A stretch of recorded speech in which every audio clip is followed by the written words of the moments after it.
guys, so I've had a number of you ask me about sleep training, and I know this subject is rough for a lot of us moms. I know for me it was a hard thing to do, and we're still doing it. So I wanted to hop on here and kind of explain our situation with Easton and how we went about sleep training and what we're doing now and what's working and what I suggest and what I recommend and all that. So anyways, I want to give you a little bit of background for those of you who haven't followed my posts on social media. Basically with Easton, he's never been a good sleeper ever. From day one of bringing him home, he just never really slept well unless he was on me or with me or being held or rocked or bounced or something. So he never really slept on his own. We tried the bassinet and it never worked. The Four Moms Mamaroo, the one that swings, that worked for a while when he was an infant, so I could put him down. But more times than not, I was holding him or he was strapped to my chest or I bounced him and rocked him or slept with him. So at 8 weeks old, we transitioned from even trying to get him to sleep on his own to just co-sleeping. And I was so nervous about that because I know a lot of people don't believe it's safe and all that. So of course I was nervous about doing it, but the first night we did it, we both got such better sleep. It was such a relief to me. And so we just stuck with it and we co-slept up until recently. So he was fine in bed for a long time. I mean, he slept pretty good with me as an infant. He would nurse a lot through the night though, since I am breastfeeding. And so he's kind of been attached to the boob. His comfort is the boob. I put him on my breast to get him to go to sleep at night.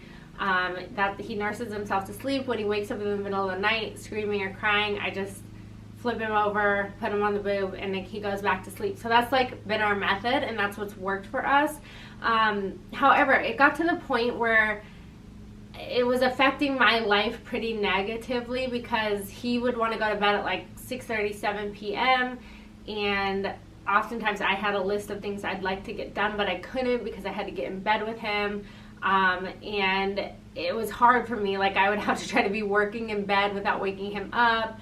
And there were just things that got frustrating with having a schedule like that. It was more so he was determining my schedule instead of me determining his schedule.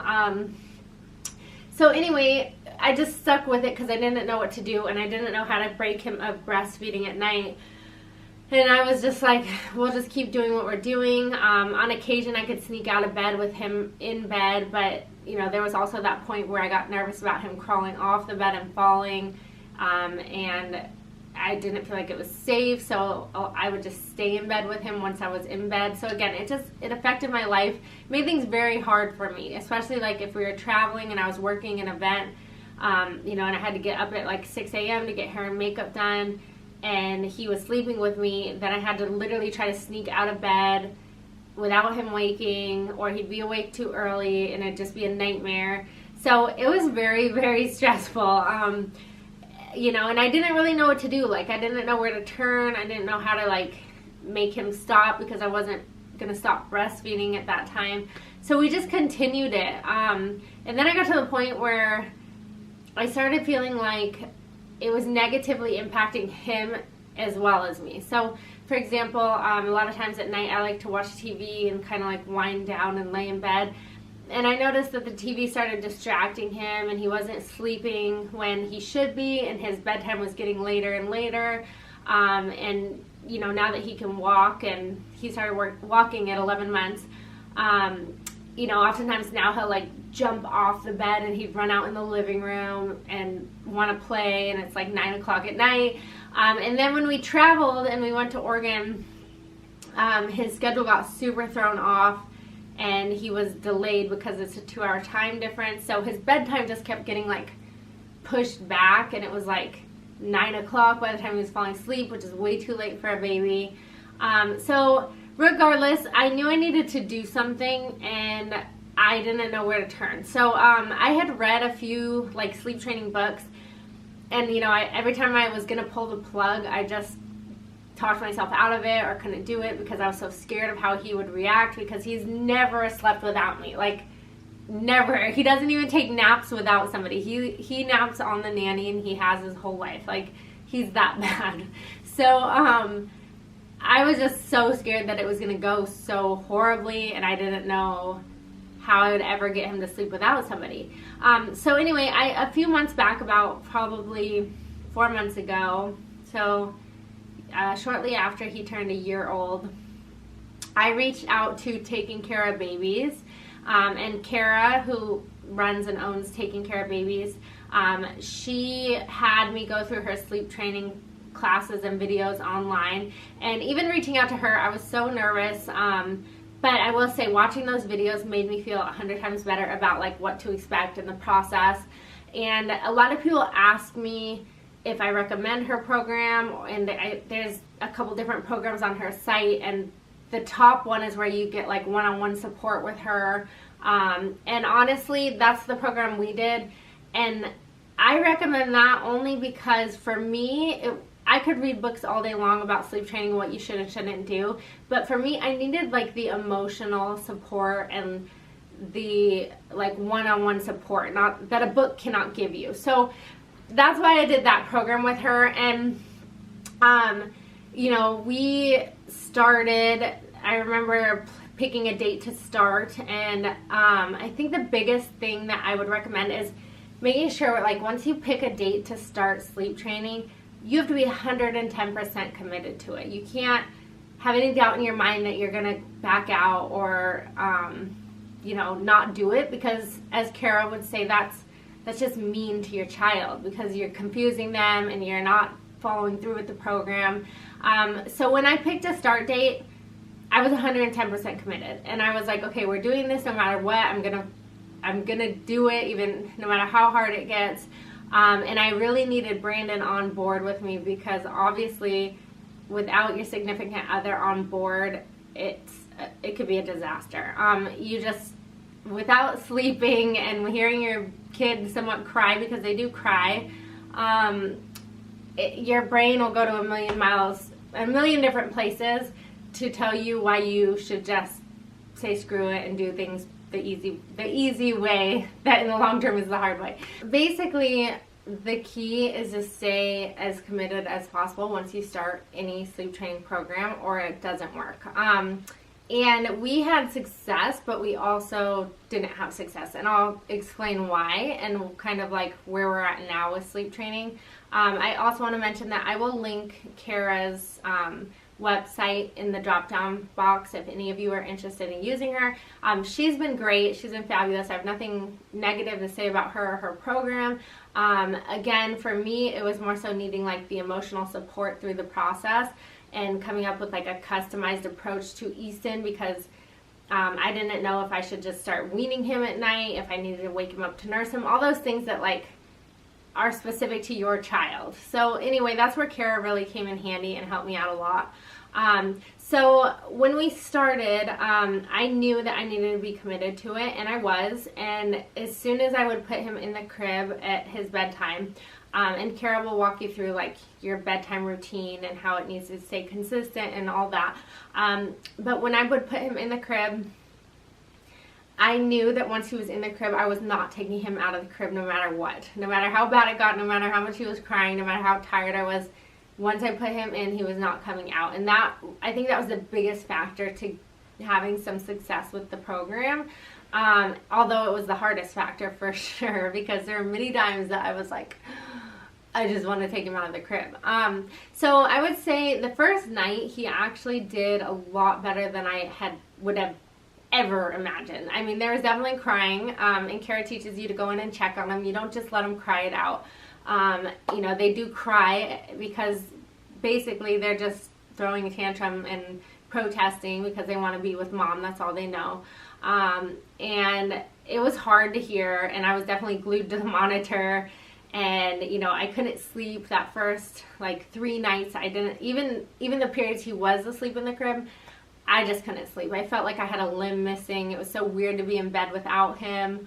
And you know, I was just like anxiety and emotions, and it just felt weird. I had never slept without my baby. So I didn't sleep at all, even though he did good. He had some periods where he would sleep like 2 or 3 hours and then he'd wake up crying and all that. But he did go down quicker than I was expecting, which was really nice. I think the first night it took like 2 or 3 check-ins on him, and then he was asleep in the crib, which shocked me. I thought we were going to be crying for 5 hours. So that was good. He really, I think where we went wrong the first time around is we were too hands-on, and it's just so hard because when you comfort your child and you see them like relax in the crib and you're like, oh, this is helping, and you want to do it more because it's your baby and you're like, I want to comfort them to sleep, but really you're teaching them kind of more so like to rely on your comfort to go to sleep, and that's the habit that you need to break. So that's kind of where we went wrong the first time in the program. You know, even though I was very consistent with keeping him in the crib, even when I was so tired, we had one night that was brutal. But after that night, he actually slept through the night. So I think it took 5 or 6 days for him to sleep through the night in the crib on her program. But again, we weren't following directions 100% because we were still too hands-on with him. And I think that really made a difference. So anyway, after that with her, he would sleep like every 3rd night he'd sleep through the night. But the 2 nights in between, he was waking up like 3 or 4 times a night. And it was getting hard because I was training for an event and we were about to be traveling and I was stressed out. So once we traveled, which was like 5 weeks after we started the program, that's when things got all messed up. He wouldn't sleep in the pack and play, but I was so tired and had so much going on with working the event and traveling that I just said, screw it. He's sleeping in bed with me while we're here and we'll start over when we get home.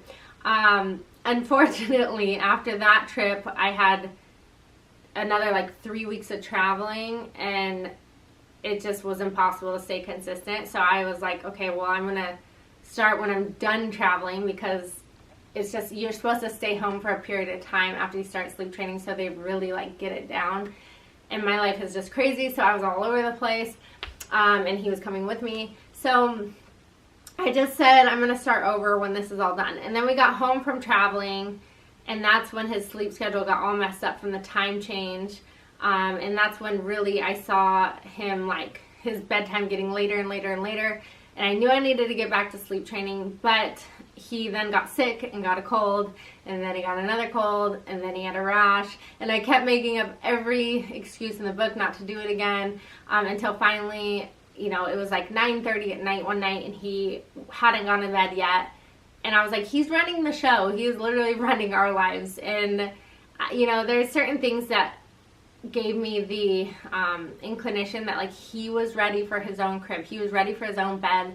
And things like, you know, at night I felt like sometimes I was bothering him, being too close to him. He wanted to like spread out. He was sleeping sideways in our bed. And it just, there were many factors that made me feel like it was the right time to do it again and really do it and stick with it. So plus I just wanted my own sanity back. I wanted to be able to get up in the morning, take a shower, do the things I want to do, work out, and not feel so tied down to him because I was so nervous about waking him up. And I want to start weaning. So I knew that the first step to weaning would be night weaning, and I could not get him off the boob if he was in my bed. So that was a big factor. So we started the program over again about, 9 days ago. And I just started from the top with her program, same thing, although I knew this time going into it that I needed to be like less hands-on, and just kind of like know that he's fine and he's a big boy now. He's not going to be harmed in the crib. I have, you know, like I had to kind of like talk myself back through that whole process of being like, he's a big boy. There's nothing wrong. He can go in his own bed. And that's the hardest thing I think for moms who co-sleep is we convince ourselves that like they need us or it's mean to put them in their bed. And they really don't. So if you can get over that mindset and just know that like this is best for your baby and best for you, if you feel that this is the best scenario. Some people co-sleep for years and feel that's best. I'm a big believer in doing what's best for you. And I knew that our sleep schedule was not cohesive to him getting the best sleep possible and me getting the best sleep possible. And, you know, I just knew it needed to happen. So anyway, this time around, it was surprisingly easier because I guess, well, one, I knew what to expect. And two, I don't want this to sound bad, but hearing him cry doesn't bother me like it did the first time around. And again, this isn't cry it out. You don't just let him cry and leave him in there. But hearing him cry it's like, I know his cry isn't like a cry out of pain or anything like that. It's just he wants me, he's protesting. And so I guess I can listen to it and not get so worked up this time. And that's really helped with us staying consistent too. Because I think for Easton, the less I go in there when he's crying, the better. And I've noticed that if I can just stay out of there, it's teaching him that like crying doesn't mean mom comes in the bedroom or the nursery. And last night he slept through the night. We put him down around 8 o'clock. And he was asleep until 6 this morning. Well, he did cry maybe 2 times last night, briefly, but he put himself back to sleep. And then this morning I went in there and nursed him, mostly because I'm selfish and I was uncomfortable from being so engorged, so I wanted to get that out without pumping. So I went in there and nursed him, and he went right back to sleep in the crib until about 8:30 this morning. So that's where we're at right now with sleep training. I do plan to continue this. I'm traveling next month in 4 weeks. I'm not sure yet if Easton is coming with me, but I do know when I'm traveling this time, I'm hoping to stay very consistent. This is only a 2-day trip. I'm going to have a pack and play. He's not going to sleep in bed with us. But I will say it is so nice to have my bed back and to have my nighttime to myself. And this morning I got up and showered before he even woke up, which was so nice. And I feel like this is what's best for us, and I'm glad that I'm doing it, even though, you know, there's been some rough nights, and, you know, there's nights that I didn't get a lot of sleep. But it's getting better, and I know it'll continue to get better. I think the hardest part is just not giving into your own mind when it comes to sleep training with your baby, and knowing that, you know, if they're getting better sleep and more quality sleep, because I know Easton was waking up to comfort nurse, but he doesn't need to eat at night. He's almost 1.5. So he's getting more solid sleep now. He's learning to put himself to sleep. He's, you know, learning independent sleep. So when he does move into a big boy bed, you know, he can have his own space. And I noticed, like, right off the bat, like, he seems happier during the day. He's eating more now because he's not nursing at night, so he eats more food, solid food. He seems to have more energy, you know, and there's certain things that he's shown me that, like, even though it frustrates him to go to sleep on his own, I mean, you can tell he fights it still. You can tell that he also knows that the crib means sleep and his nursery means sleep. And at night when I'm reading to him, he now points at the crib, and he'll rub his eyes and he'll point, because he knows that that means sleep. And so, you know, there's little signs that tell me that, like, this was the right choice, and he's a smart boy, and he's big enough, and he understands. But again, sleep training is not easy at all. It's so hard on the emotions. It's so hard on just, you know, the family. Brandon struggled with it big time, more than me even. And it's funny because before I had Easton, I had a girlfriend who had a baby, I don't know, maybe 6 months before me. And I remember talking to her, and she said, yeah, I sleep trained while my husband was out of town for 3 days. I just wanted to get it over with. And in my head I was thinking, why the hell would anyone sleep train by themselves? Like, wouldn't you want somebody there helping? Or like, why would you do that when your husband's out of town? And now I get it, because I think, I don't know, I feel like Brandon he gets angry when he hears him cry, and he doesn't handle the stress of hearing him cry like I can. Even though it's very hard on me, I don't get, like, upset about it. I just, like, I mean, I get sad, obviously, but I just know it's for the best. And so now I understand what she was saying, why she did it when her husband was out of town. I think it really just depends on what type of husband you have and how they are with kids. But for me, you know, I think I just had to handle it. Brandon didn't even want to start this time. And I just said, we're starting. We have to do it because it's affecting my life more. You know, and I wanted a piece of me back. And again, I wanted to start weaning because I have no idea how to do that without cutting night feeds first. So that's where we're at right now. You know, I'm trying to wean him probably by 18 months. I'm kind of thinking I'll be done breastfeeding, but that's like coming right up. So I don't know if we'll go that fast with the weaning process. I'm not sure yet.